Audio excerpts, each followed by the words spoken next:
We're at Kogarah Bay, Sans Souci in southern Sydney, doing rehabilitation of 20 manholes on the waterfront.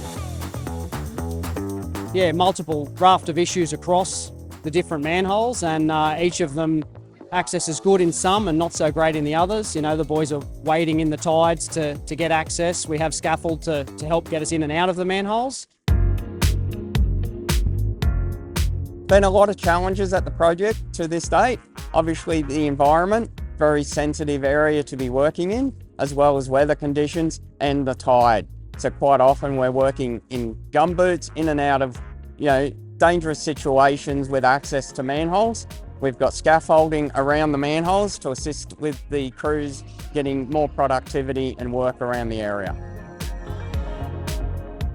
The system we're using here is a bespoke waterproofing exercise where we seal the internal of the manhole using a chimney repair system from the United States, and then we have a epoxy fiberglass go over the top of that to totally waterproof and seal the manhole.